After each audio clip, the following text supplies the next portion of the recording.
ಶ್ರೀನಗರದಲ್ಲಿ ಭಾರತೀಯ ಸೇನೆಯಲ್ಲಿ ಸೇವೆ ಸಲ್ಲಿಸುತ್ತಿದ್ದ ಮತ್ತು ಪುಣೆ ಮಿಲಿಟರಿ ಆಸ್ಪತ್ರೆಯಲ್ಲಿ ಚಿಕಿತ್ಸೆ ಪಡೆಯುತ್ತಿದ್ದಾಗ ನಿಧನರಾದ ನಾಯಕ್ ದೀಪಕ್ ಪಾಟೀಲ್ ಅವರ ಅಂತ್ಯಕ್ರಿಯೆಯನ್ನು ಬೆಳಗಾವಿ ಜಿಲ್ಲೆಯ ನಿಪ್ಪಾಣಿ ತಾಲೂಕಿನ ನಾಗ್ನೂರು ಗ್ರಾಮದಲ್ಲಿ ಸರ್ಕಾರಿ ಗೌರವಗಳೊಂದಿಗೆ ನಡೆಸಲಾಯಿತು. ಗ್ರಾಮದಲ್ಲಿ ಎಲ್ಲಾ ವ್ಯವಹಾರಗಳು ಮುಚ್ಚಲ್ಪಟ್ಟವು. ಅಂತ್ಯಕ್ರಿಯೆಯ ಮೆರವಣಿಗೆಯನ್ನ ಅಲಂಕರಿಸಿದ ವಾಹನದಲ್ಲಿ ಹೊರಗೆ ತೆಗೆದುಕೊಂಡು ಹೋಗಲಾಯಿತು ಮತ್ತು ಮಲ್ರಾನಾದಲ್ಲಿ ಅಂತ್ಯಕ್ರಿಯೆಯನ್ನ ನಡೆಸಲಾಯಿತು. ಈ ಸಂದರ್ಭದಲ್ಲಿ ಬೆಳಗಾವಿ ಮಹಾರ್ ಬೆಟಾಲಿಯನ್ ಕರ್ನಲ್ ಮೋಹೇಂದ್ರ ಪಾಲ್ ಸಿಂಗ್ ಮತ್ತು ಲೆಫ್ಟಿನೆಂಟ್ ಕರ್ನಲ್ ರಾಜ್ ನೇತೃತ್ವದ ತುಕಡಿಯು ಗೌರವ ಸಲ್ಲಿಸಿತು.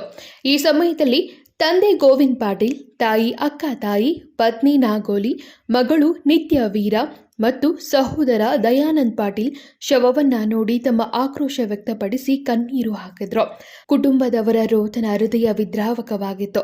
ಈ ಸಂದರ್ಭದಲ್ಲಿ ಶಾಸಕಿ ಶಶಿಕಲಾ ಜೊಲ್ಲೆ, ಚಿಕ್ಕೋಡಿ ಜಿಲ್ಲಾ ಕಾಂಗ್ರೆಸ್ ಅಧ್ಯಕ್ಷ ಲಕ್ಷ್ಮಣ್ ಚಿಂಗಳೆ, ಜಿಲ್ಲಾ ಪಂಚಾಯತ್ ಮಾಜಿ ಉಪಾಧ್ಯಕ್ಷ ಪಂಕಜ್ ಪಾಟೀಲ್, ನಿಪ್ಪಾಣಿ ಉಪ ತಹಸೀಲ್ದಾರ್ ಅರುಣ್ ಶ್ರೀಖಂಡೆ ಸೇರಿದಂತೆ ಕರ್ನಾಟಕ ಮತ್ತು ಮಹಾರಾಷ್ಟ್ರದ ಸಾವಿರಾರು ನಾಗರಿಕರು ಉಪಸ್ಥಿತರಿದ್ದರು.